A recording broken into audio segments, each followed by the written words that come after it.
Imagine stepping across the threshold of a 14,000 square foot luxury compound.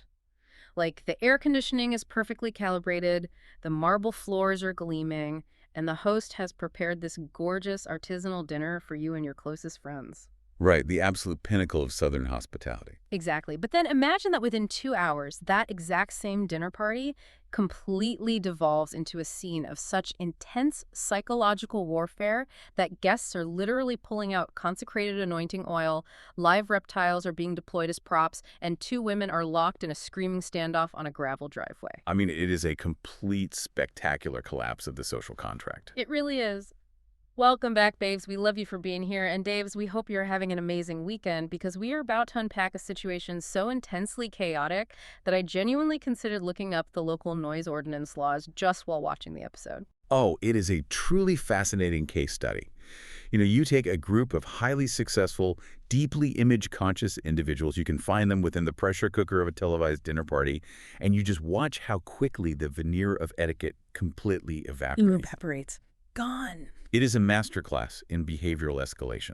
Like, we are going to look at the underlying mechanics of this conflict, not just who yelled what, but the psychological drivers behind the delusion, the weaponization of language, and the absolute refusal to self-reflect. And because the energy in this episode is so incredibly heavy, I mean, I felt it was only appropriate to switch things up tonight. The coffee is gone. The Casamigos margaritas are on deck. A highly strategic beverage choice for this level of mess. Right. And they are amazing. Like, we have to discuss how dangerously smooth these are. Because honestly, one margarita instantly changes your entire personality. Oh, from a purely observational standpoint, the cultural grip that specific tequila brand has on social gatherings is remarkable.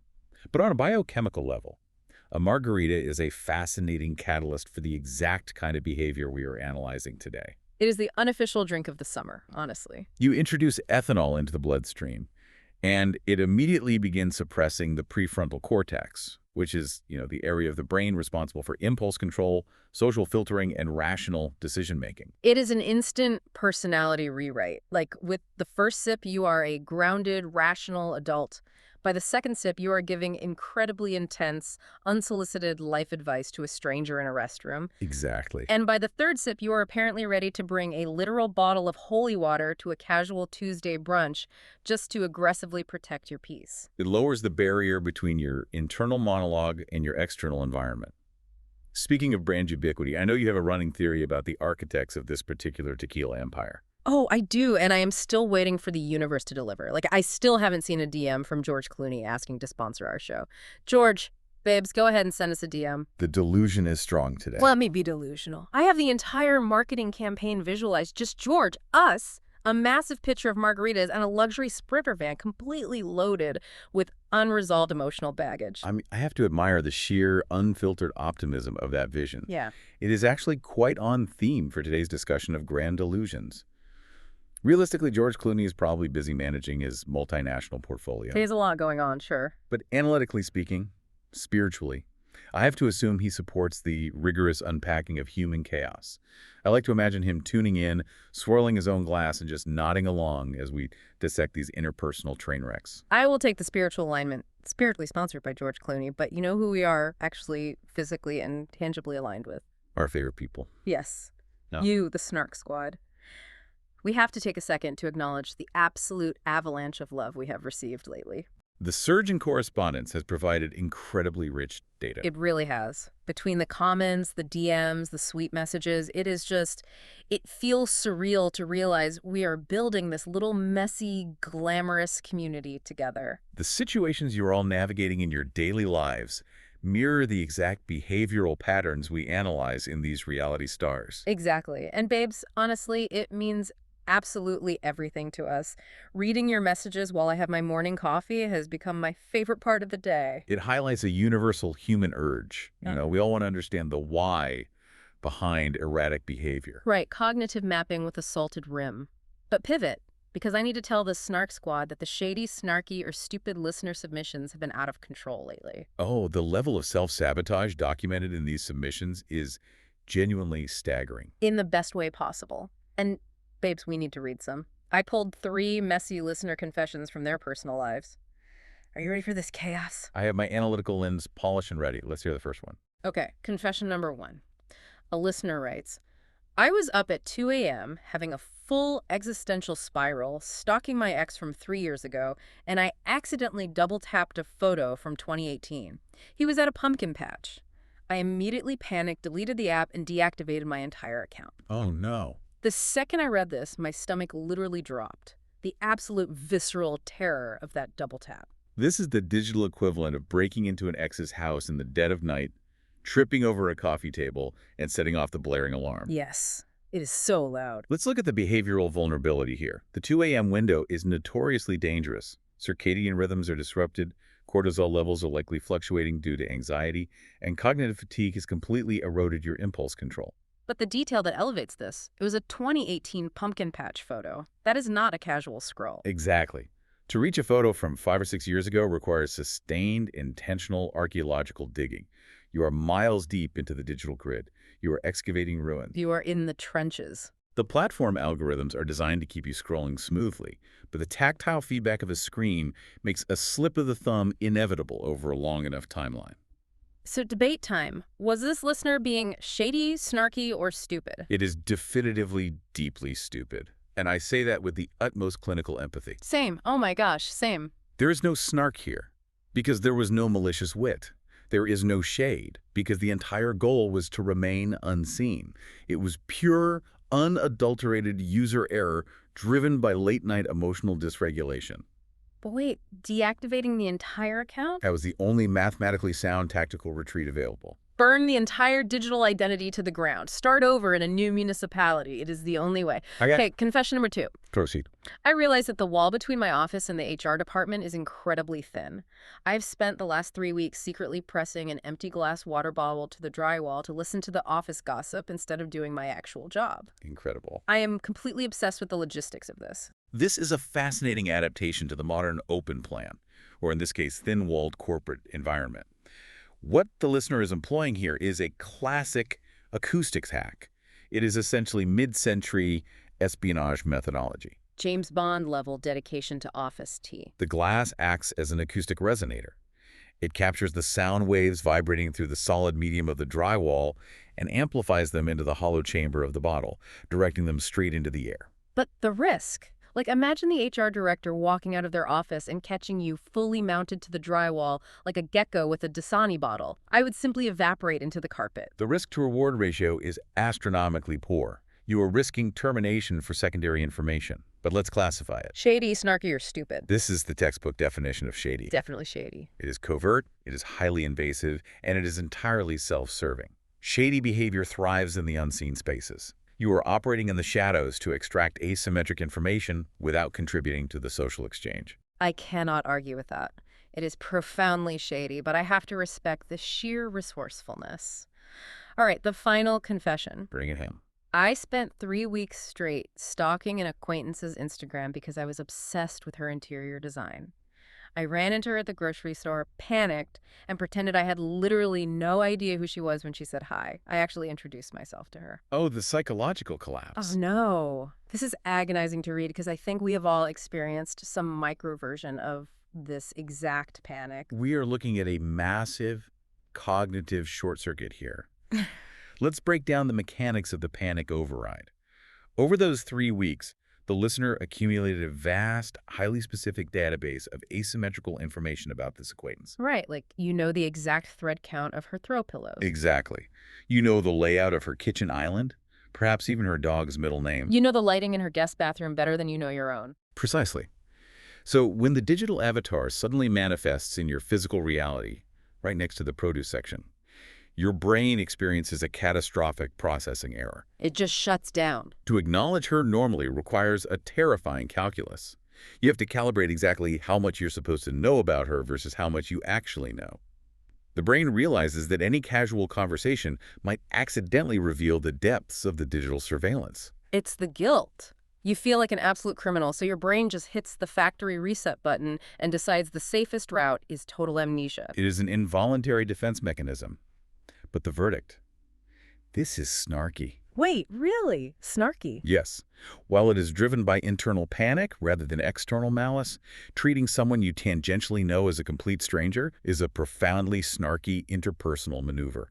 It is a dismissive social flex, even if it was deployed entirely by accident. A defensive snark. I love that framing. Babes, please keep sending in your submissions. We live for the mess. Your messy lives are everything to us. The vulnerability is amazing, and honestly, analyzing your chaotic moments makes the chaos we are about to jump into feel so much more grounded. Well, grounded is definitely a relative term when we transition into this specific episode. But babes, we are margaritaed up, emotionally invested in your chaos, and fully ready to get into this mess. Let's start with what we'll call the architecture of delusion. And delusion is the operative word, particularly when we examine Funmi's approach to real estate and financial liquidity in the opening scenes. Oh my gosh, it was a scene that made me physically anxious. Like, we watch Funmi and her husband, Sam, touring this massive 14,000 square foot, $2.6 million estate sitting on 20 acres of land. A modest starter home. Right. Funmi walks through the double doors, and she is immediately possessed by this caviar and champagne fantasy. But we have to talk about the aesthetic of this house, because it was giving me intense, immediate 2008, pre-recession, early Real Housewives of Atlanta, Lisa Wu vibes. The architectural and interior design cues were unmistakable. It is a very specific era of new money construction that prioritizes sheer square footage over functional, human-centric design. It was overwhelmingly brown, like heavy, dark wood tones everywhere. The incredibly dense Tuscan-style kitchen cabinetry, massive pillars that don't seem to hold anything up. It looks incredibly expensive, but it feels so oppressively heavy. Yet, Funmi is wandering through this cavernous space, acting as if she has discovered the Palace of Versailles. She starts spiraling over the concept of making this a family compound. This is where we need to apply a rigorous behavioral economics lens, because the financial delusion on display is fascinating.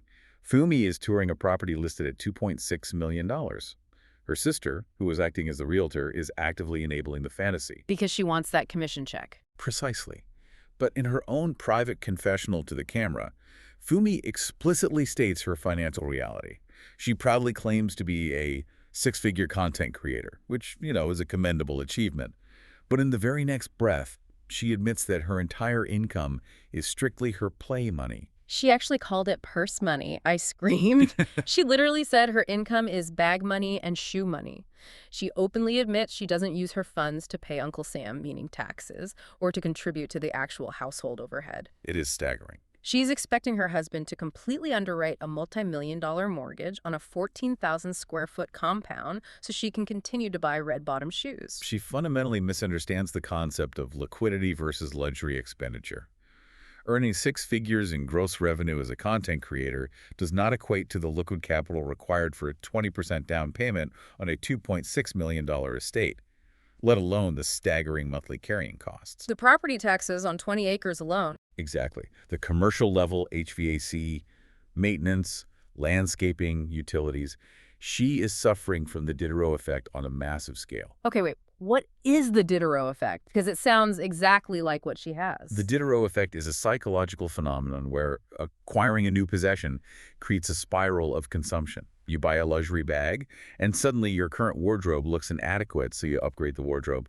Then your car feels cheap, so you upgrade the car. Oh, wow. Funmi has achieved a level of social and aesthetic success online, and now she feels her physical environment must aggressively match that perceived status. And Sam is just standing there, trapped in the spiral.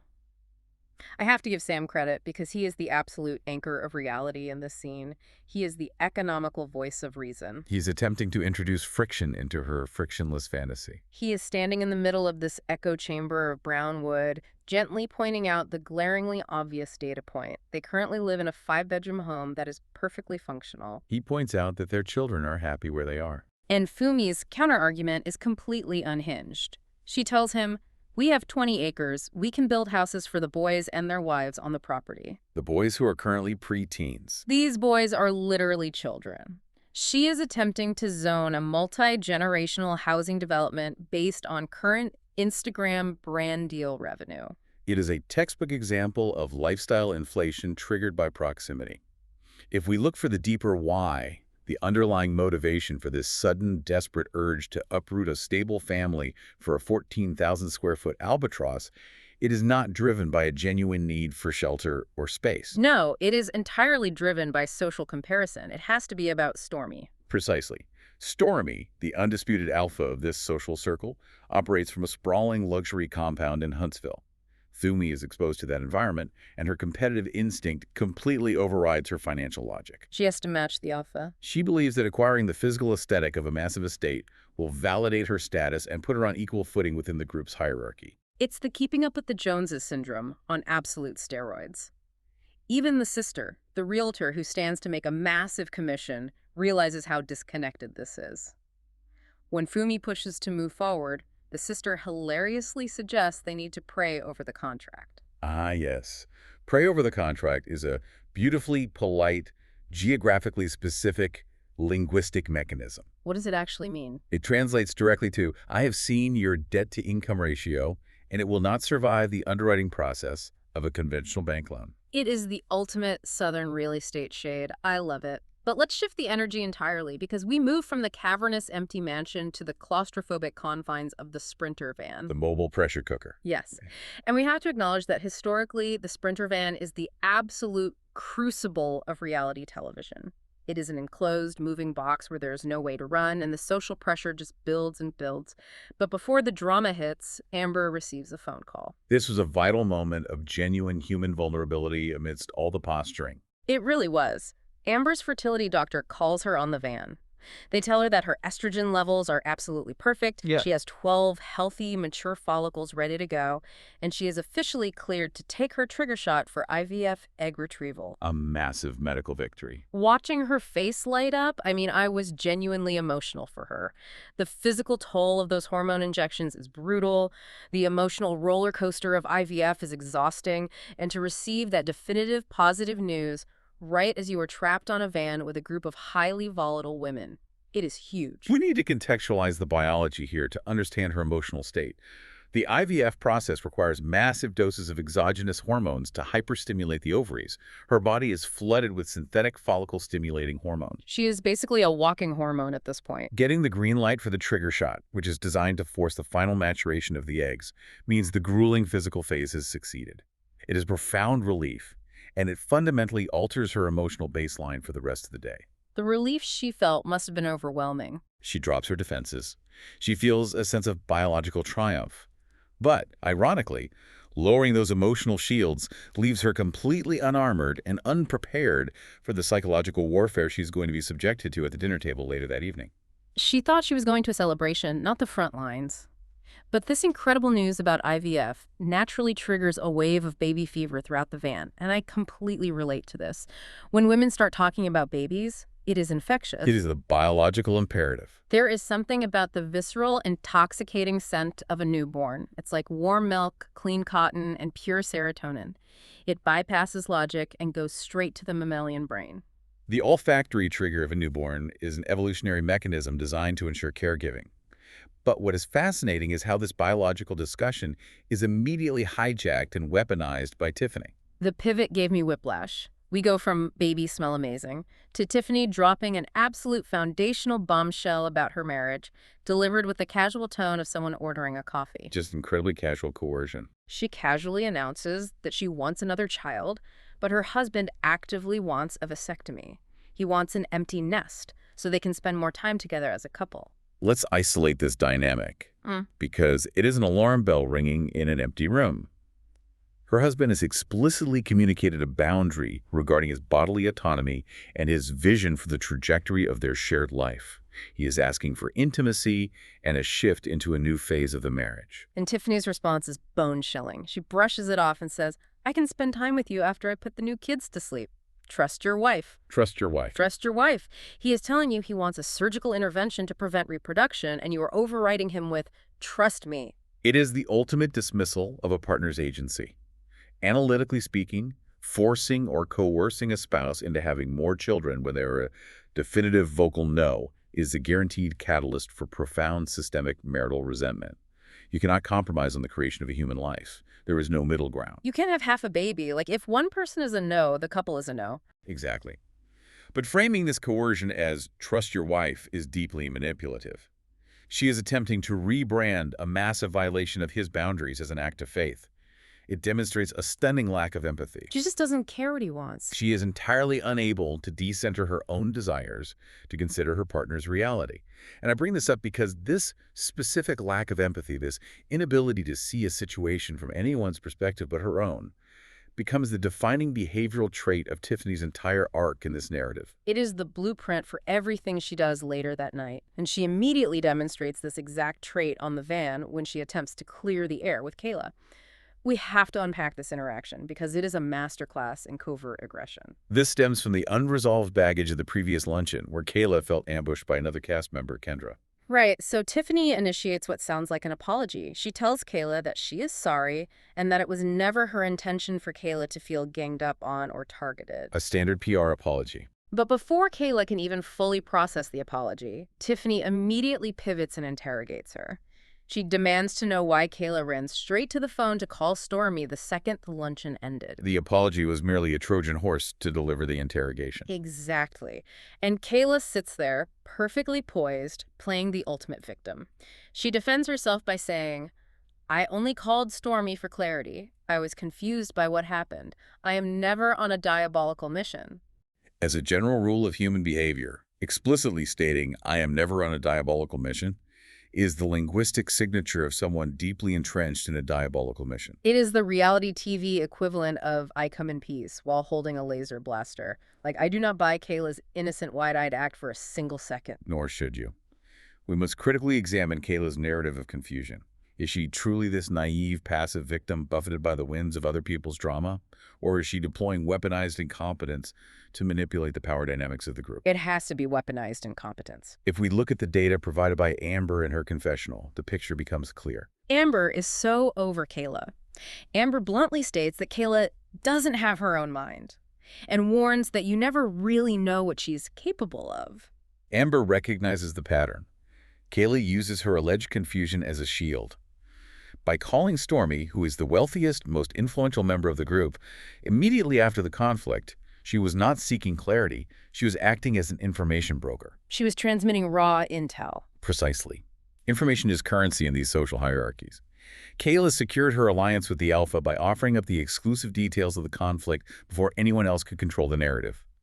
It is a highly strategic, calculated maneuver, completely disguised under the veil of Southern innocence. She is a sniper in a sundress. She drops the bomb and then hides behind her own confusion. But before they can fully litigate Kayla's spy tactics, the Sprinter van finally arrives at its destination. The gates open. And we move into what I can only describe as the descent into madness. The tonal shift when they cross onto Stormy's property is spectacular. We leave the mundane bickering of the van and enter a realm of theatrical power dynamics. The staging is incredible. Like, Stormy has invited the women over for a girls' night in, a casual dinner. But while the women are en route, we see Stormy prepping. And she isn't in the kitchen checking on a roast. No, she is not. She is in the middle of a full-scale, professional, high-fashion photo shoot. She is being photographed as the 2026 Woman of the Year for Lynx & Parker magazine. The lighting, the glam squad, the wardrobe, she is absolutely stunning, and she is securing a massive bag. We have to appreciate the Machiavellian brilliance of this setup. Hosting an event inherently grants you a baseline level of authority. But Stormy elevates it. She weaponizes the hosting. She lures them over under the pretense of casual sisterhood, but she purposefully ensures that when they walk through the door, they interrupt her literal coronation. It is the ultimate flex. "Welcome to my home. Please excuse the paparazzi documenting my dominance." It immediately establishes the unassailable power dynamic. She's not just the host, she is the Woman of the Year. The women arriving are instantly relegated to the role of an audience. They're guests in her kingdom. It is a phenomenal power move. But then the Sprinter van unloads. The women walk up to the door. They cross the threshold. And what happens next literally caused me to pause the screen and walk around my room in a state of absolute disbelief. The introduction of the anointing oil. Tiffaney crosses the threshold of this immaculate, multi-million-dollar estate, and she announces with total sincerity that the second she stepped inside, her spirit didn't sit well. A dark spirit. Yes. She claimed she sensed an overwhelming darkness.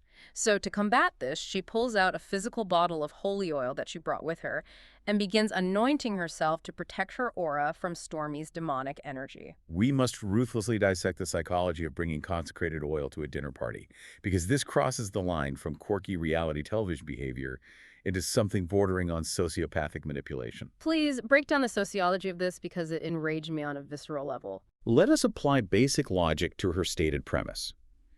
If an individual genuinely believes, on a deeply spiritual level, that another human being possesses an aura of such immense corrupting dark energy that it requires a physical barrier of holy oil just to survive their proximity, why on earth are you attending their dinner party? Yes. Literally, if the threat level is demonic, you do not RSVP yes for the complimentary wedge salad. Exactly. If the spiritual hazard is that severe, you do not board the Sprinter van. You call a rideshare service at the nearest intersection, and you return to the safety of your own home. The fact that she chose to enter the house proves that the oil is not a tool for genuine protection. It is a prop. It is entirely theatrical. It is worse than theatrical. It is a highly aggressive, offensive weapon cloaked in defensive language. Historically and sociologically, labeling an opponent as dark, unclean, or demonic is a tactic used to completely delegitimize them. She is trying to ruin Stormy's reputation before dinner is even served. By pulling out the oil, Tiffaney is bypassing any actual interpersonal disagreement they might have and elevating the conflict to a cosmic battle between good and evil. She is casting herself as the holy martyr. Precisely. She positions herself as the pure, righteous victim, bravely venturing into the underworld. It is a profoundly insulting, passive-aggressive maneuver to walk into someone's home, accept their hospitality, and simultaneously declare their sanctuary to be spiritually toxic is the ultimate insult. She is essentially smudging the foyer with pure shade. And the contrast is so stark because Stormy is actively trying to be a gracious host. Stormy guides the women to her guest house, which, by the way, is larger than most primary residences, to get them ready for a surprise. The reveal of the surprise perfectly highlights Stormy's absolute control over the group. The secret photo shoot. Stormy herds them into a room, gets them professionally styled, and outright refuses to tell them what the photos are for. And then she casually introduces massive live snakes into the room. The deployment of live reptiles is a fascinating psychological test of compliance. The women are visibly terrified, like you can see the panic in their eyes. But they are so desperate to be associated with Stormy's brand and so eager to remain in the inner circle that they suppress their natural fight-or-flight instincts. They override millions of years of evolution. They swallow their fear, drape these massive pythons over their shoulders, and smile for the camera. They have absolutely no idea if these photos are for a national billboard campaign, a new body glaze product launch, or just Stormy's personal sadistic amusement. It proves that Stormy's social capital is so high that she can demand absurd, terrifying tasks, and the group will comply without demanding transparency. She says, hold the snake, and they hold the snake. It is wild. However, from a narrative standpoint, introducing literal venomous symbolism into the environment perfectly foreshadows the toxicity that is about to erupt in the dining room. The symbolism is so heavy you could choke on it. Which brings us to the absolute epicenter of the disaster. Let's move into the dining room. Babes, if you have a drink, take a sip now because we are entering the standoff. The architectural layout of a dining table is historically the crucible of conflict. You have a captive audience, rigidly defined spatial boundaries, and the presence of an audience. The seating chart is the map of the battlefield. We see this massive, gorgeously decorated table. Stormy has commissioned these beautiful, customized name placards for every single seat. And initially, Tiffaney's placard is placed directly to the right of Stormy's seat at the head of the table. A position of honor. But then the variable changes. Yes. Just before they are called to sit, Stormy's young son comes home. Stormy takes a brief, sweet moment to greet him, and then with zero explanation, she walks over to the table, picks up her own name placard, and moves it to the complete opposite end of the room to sit next to Amber. This is the exact moment the spark hits the gasoline. Spatial arrangement is a direct reflection of social hierarchy. By physically moving her card away from Tiffaney, Stormy is publicly revoking proximity and status. And Tiffaney's reaction is instantaneous. She lets out this very loud, incredibly pointed laugh, the kind of laugh that is designed to echo. Stormy freezes, looks across the expanse of the table, and asks, "What's funny?" Tiffaney's response is a masterclass in weak deflection. She claims that it is hilarious that Stormy moved her seat because, supposedly, Tiffaney is severely claustrophobic and hates sitting in the middle of a table anyway. It is the most absurd excuse. Let's break down the logic of the claustrophobia defense. Unless you have provided your host with a detailed medical dossier regarding your spatial anxieties prior to the event, how is Stormy supposed to magically anticipate that a specific chair at a massive open-concept dining table will trigger a claustrophobic episode? She is not a psychic, and the room was massive. Exactly. Now, we must acknowledge that this specific miscommunication has the hallmarks of a highly produced environment. The initial placement of the cards, the angles capturing the movement, it is designed to force friction. It definitely felt orchestrated. But regardless of the setup, Stormy moving the card without offering a polite, host-like explanation was a deliberate slight, and Tiffaney's loud laugh was a direct, aggressive challenge to that slight. It was a declaration of war. And the moment that laugh happens, the actual seating chart is entirely forgotten. They bypass the immediate issue and immediately unearth the massive, toxic, unresolved baggage from a previous event at the Civil Rights Institute. The infamous mop comment is resurrected. The ghost of the mop haunts the entire foundation of their relationship. It is inescapable. So the accusations start flying across the floral centerpieces. Tiffaney reminds the table that during their previous argument, she looked at Stormy, who is a multimillionaire CEO, and told her she was acting like a doorman, a security guard, a janitor, go mop. A deeply loaded insult. Now, Stormy confronts her. Stormy explains how incredibly disrespectful, classist, and demeaning that statement is.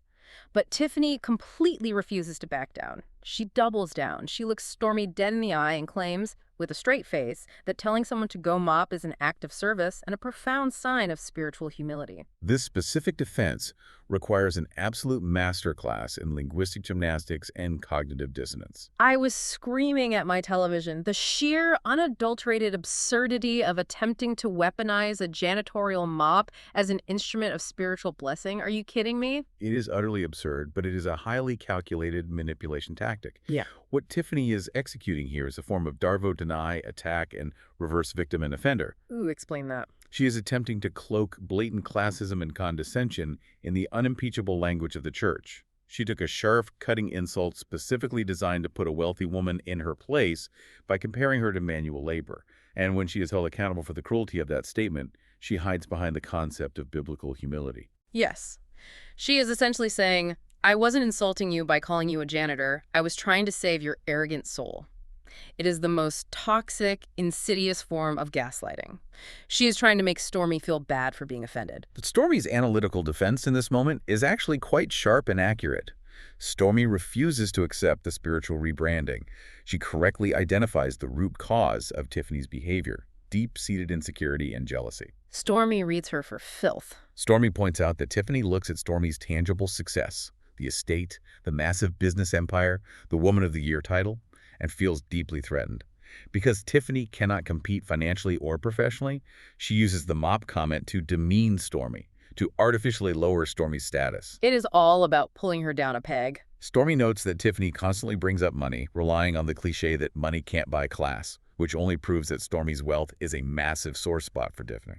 Stormy literally yells across the table, "You're trying to humble me on the slick," and she is 100% mathematically correct. Tiffaney is using faux spirituality to enforce a class divide. Precisely. But the tension is escalating exponentially. The energy in the room is completely toxic, the decibel level is deafening, and finally the social contract breaks entirely. Stormy snaps. The grace of the Southern host evaporates. She points at the door, tells Tiffaney to get out of her house, and at the absolute top of her lungs screams, "I will beat your A." The total catastrophic destruction of dinner party protocol, the facade of civility is gone, replaced by raw, primal territorial defense. It was nuclear. And the standoff that immediately follows. I have never seen anything like it. Stormy is screaming for her to leave the property. And Tiffaney just stands there. She plants her feet in the dining room and stands there like a deeply rooted, unbothered oak tree. An incredible display of stubbornness. She flat out refuses to leave the premises. She calls Stormy a B-word right in the middle of her own home, and then has the absolute staggering audacity to tell Stormy that she needs intensive therapy. It is a bold strategic choice to actively trespass in someone's home while simultaneously attempting to diagnose their mental health. It is psychotic behavior. You cannot clinically evaluate someone while you are refusing to leave their dining room. But while these two titans are clashing and threatening physical violence, We have to look at the collateral damage sitting quietly at the table. We have to talk about Amber. Amber, the bystander paralyzed by conflicting loyalties. Caught directly in the crossfire. Amber is the chief financial officer of Canvas Beauty, which means Stormy is her boss and her employer, but Tiffaney is also her friend. And as the screaming reaches a fever pitch, Amber just completely breaks down. She puts her face in her hands and starts violently sobbing over her untouched salad. While it is natural to feel distress in a hostile environment, I have to be highly critical of Amber's structural role in this meltdown. Her inability to pick a lane or take decisive action is exhausting. Wait, explain that, because I actually felt bad for her in the moment. She is crying because she is trapped in a pressure cooker of her own making. Let's look at the timeline. As an employee deeply integrated into the event, or even just as a friend, she had the power to intervene hours ago. She saw the seating chart before the dinner commenced. She knew Tiffaney supposedly hated the middle seat, and she knew the tension was already high. Oh, she could have just swapped the cards. Exactly. She could have quietly rearranged the nameplates and completely eliminated the spatial catalyst for the fight. But she chose passivity. She chose to play oblivious. That is so true. And now she is weeping, because the inevitable consequences of her own inaction are exploding right in front of her face. She wants the safety of neutrality, but neutrality in a war zone just makes you a target for the shrapnel. She wants to be Switzerland, but she is standing in the middle of a literal minefield. She is crying over the wedge salad while two women are preparing for physical combat.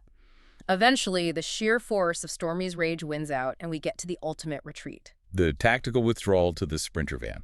Tiffaney finally slowly waddles out of the house and gets into the car, and immediately, before the heavy door of the van is even fully closed, she is on the phone, she speed dials her husband, and the way she frames the story to him is a case study in delusion. It is masterful spin. She completely omits her refusal to apologize, she omits the insults she hurled, and she frames the entire evening as Stormy being a manic, power-hungry dictator who purposely invited her over just to victimize her and kick her out. What we are witnessing on that phone call is the real-time rewriting of history as a psychological survival mechanism. It is pure fiction. Tiffaney's ego cannot sustain the reality of the situation.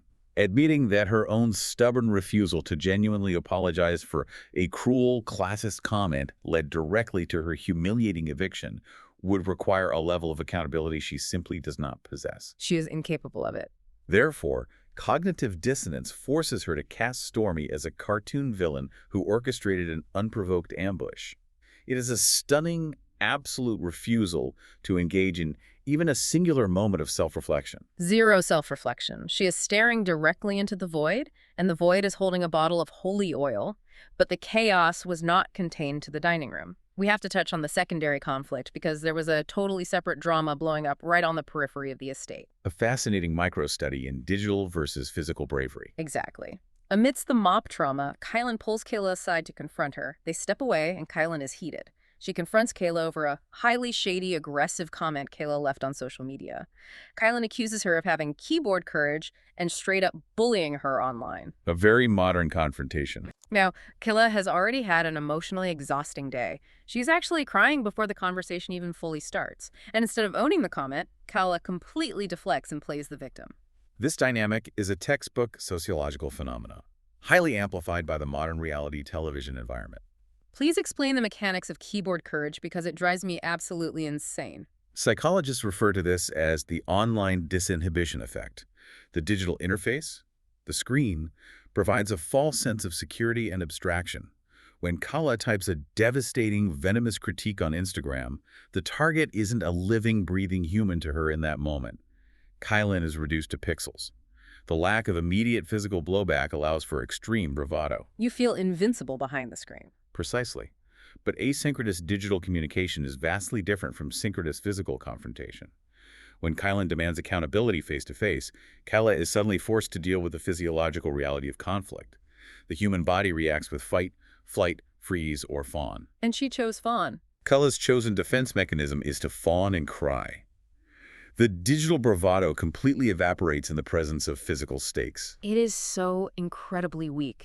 If you have the chest to type it out and hit send for the whole world to see, you need to have the chest to look her in the eye and say it to her face. You cannot operate as an unyielding digital assassin online and then immediately demand to be treated as a fragile victim in person. It is intellectually dishonest and highly manipulative. It is deeply stupid, which actually provides the perfect transition for us to take all of this behavioral data and formalize our judgments. Let's move into our segments. Let's synthesize everything we've analyzed and rank these behaviors. Segment 1, the Southern Belle Delusion Scale. If we are placing these individuals on a spectrum of cognitive dissonance, who occupies the absolute peak? The highest echelon of the delusion scale undeniably belongs to Tiffaney. Oh, there's zero debate. The sheer mental gymnastics required to pack a bottle of consecrated oil for a dinner party because you sense darkness, and then to turn around and passionately argue that telling a self-made millionaire to go mop the floor is actually a spiritual blessing of humility. That is terminal end-stage delusion. She has constructed an impenetrable parallel universe where her cruelty is framed as righteousness.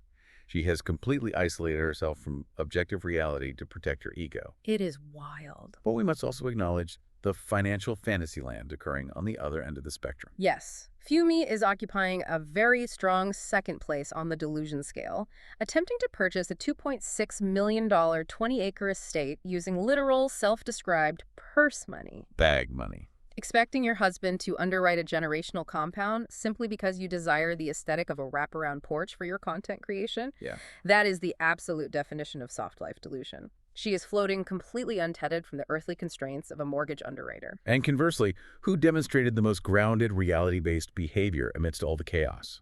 As much as her sobbing over the salad annoyed me, objectively, the most grounded person was Amber. I agree with that assessment. Amber's goals for the day were incredibly mundane and tethered to reality. She simply wanted to receive confirmation that her 12 follicles were healthy, she wanted to survive the social obligation, and she wanted to eat her artisanal salad in peace while maintaining her employment. That is all she wanted. Her baseline was rational. She was just caught in the blast radius of lunatics. She just wanted her estrogen levels to be respected. Now, segment 2. Who would leak the group chat? Based on their behavioral profiles, if the internal group chat were to suddenly leak to the blogs after exactly one cocktail, who is the undeniable culprit? We do not even need to run a deep probabilistic model on this. The historical data points to one clear consensus. It is absolutely unequivocally K'la. K'la is the undisputed architect of information warfare within this ecosystem. If we look at the established pattern, the moment she felt she was targeted at the previous luncheon, what was her immediate physiological response? She picked up the phone. She did not process the emotion internally. She immediately picked up her phone and called Stormy under the guise of getting clarity. She is a walking, breathing wiretap. She's chaos effectively disguised as Southern innocence. She operates by infiltrating the group, feigning confusion to lower everyone's defenses, gathering raw intel, and then deploying that intel to the highest bidder to secure her own safety and relevance. It is so strategic. She would absolutely screenshot the private chat, leak it to an anonymous gossip account, and then be the very first person in the group thread typing, "Oh my goodness, who would do such a terrible thing?" She would send the prayer hands emoji while actively hitting send on the leak. I do not trust her further than I can throw her. Segment 3, messiest weekend energy. Let's assign some specific behavioral archetypes to the cast to fully map this weekend's energy. From a sociological standpoint, the archetypes are very clear. Who exemplifies the divorced aunt energy? This is Tiffaney's category entirely. Refusing to leave a physical location after you have been explicitly, loudly evicted by the owner. Standing in the middle of the dining room like a stubborn stump, hurling insults, and then immediately retreating to the passenger seat of a vehicle to speed dial your husband and file a grievance report where you are the sole victim. It is a potent mixture. That is the pure, unfiltered essence of entitled divorced aunt energy. A perfect classification. Hey. And who is the catalyst for the girls' trip chaos? That title belongs to Stormy. You curate a luxurious high-end dinner party, you surprise your guests by trapping them in a room with literal live pythons for an unexplained photo shoot, and then 2 hours later you are screaming at the top of your lungs that you will physically assault a guest in your dining room. The whiplash is staggering. That is the exact narrative arc of a doomed, chaotic girls' trip to Cabo that ends with someone crying in customs. Transitioning from smile and hold this reptile to get off my property within a single evening requires an incredible level of volatility. And what about the wine-drunk spiral? We established this, Amber. Sobbing uncontrollably into a linen napkin because 2 grown women are debating the spiritual merits of a janitorial mop. She couldn't handle the sensory overload and simply melted down. The inevitable collapse of the fragile middleman. And lastly, soft life delusion. Funmi, wanting to abandon her 5-bedroom home for a 14,000 square foot mansion just for the vibes. The categorizations are flawless. Thank you. Now for our final segment, Shady, Snarky, or Stupid Cast Edition. Let's look at the 3 pivotal moments of the conflict and determine what they were. Let's start with the catalyst. Moment number 1. Stormy abruptly moving her customized seat assignment away from Tiffaney right in front of the entire group just before dinner is served. This action is highly snarky. Explain the mechanics of that ruling. Stormy executed this with full awareness. She knew exactly what message she was sending. If her goal was truly just to avoid sitting in the middle of the table, she had infinite discrete options. She could have quietly instructed Amber or the catering staff to swap the cards before the guests entered the room. Right, she could have done it behind the scenes. By choosing to do it physically, in full view of Tiffaney, while muttering, "Let me get that seat," she transformed a logistical change into a public declaration of boundaries. It is a snarky, highly visible, nonverbal statement of, "I refuse to share space with you." It was a visual, undeniable boundary. I fully support it. Okay, moment number 2. K'la demonstrating keyboard courage by leaving aggressive comments on social media, but completely bursting into tears and deflecting when confronted by K'la in the physical world. This is deeply, profoundly stupid. I completely agree. It represents a massive failure of strategic foresight. If you voluntarily initiate hostilities in the digital realm, basic logic dictates that you must be prepared for the inevitable physical blowback when you share space with that person. You have to back it up. Collapsing into tears when the bill comes due for your own unprovoked comments destroys your credibility and exposes your aggression as entirely hollow. It is a profoundly stupid tactical error. Do not write digital checks that your real-world tear ducts cannot cash. It is that simple. And finally, the climax of the evening. Moment number 3. Tiffaney's non-apology regarding the mop comment, where she attempts to rebrand her insult as a spiritual blessing of humility. This is pure, unadulterated, shady behavior. Break down the layers of shade for me, because this moment truly enraged me. It is the absolute pinnacle of passive-aggressive manipulation. The fundamental structure of a genuine apology requires centering the feelings and the reality of the injured party. Tiffaney's apology did the exact opposite. It centered her own supposed righteousness. It was all about her. She was essentially communicating, "I am sorry that you are too arrogant and flawed to appreciate the humbling spiritual gift of me telling you to clean the floor." It is shady because it relies on deception. It disguises a secondary, sharper insult as an olive branch. Wow. She knew exactly how demeaning the original comment was, and she reveled in twisting the knife while hiding behind the protective shield of Scripture. It is the darkest, most manipulative form of shade. It is the phrase, "bless your heart," injected with absolute venom. Babes, this entire breakdown has given us everything we could possibly ask for. We have unpacked real estate delusion, the biology of fertility winds, the psychology of reptile modeling, and the complete spectacular destruction of a social contract over janitorial supplies. It perfectly encapsulates everything the reality television format was engineered to capture and exploit. It is a goldmine of human behavioral data. It truly is. We are wrapping up our show, but I'm going to carry this fun, chaotic, margarita-fueled weekend energy with me all the way to the end of the week. I want to genuinely thank the Snark Squad for hanging out with us in the mess. Your willingness to examine these uncomfortable social dynamics and your insight into the underlying psychology makes these conversations incredibly rewarding. We love your comments, we love your DMs, and we absolutely live for hearing about the deeply unhinged, messy stories from your own lives.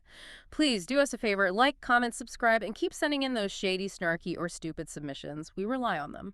But before we sign off, I want to leave you with one final unresolved thought to mull over. Ooh, give it to us. We spent an immense amount of time today analyzing Tiffaney's weaponized holy oil and Stormy's explosive eviction notice. But consider the initial catalyst of the evening, the snakes. Oh, right. Stormy never explicitly revealed what that photo shoot was actually for. If we look at the history of literature, mythology, and theology, the serpent is universally recognized as the entity that introduces chaos, leading directly to the ultimate eviction from paradise. Oh my goodness. Did Stormy subconsciously orchestrate the fall of her own dinner party by inviting the serpent into her home first? Or did the true venom walk through the front door holding a bottle of anointing oil? Oh, wow. The literary symbolism of that is staggering. I have full-body chills. I am literally going to pour myself another margarita right now just to process that thought. Babes, stay messy, stay glamorous, and we will see you on the snark side.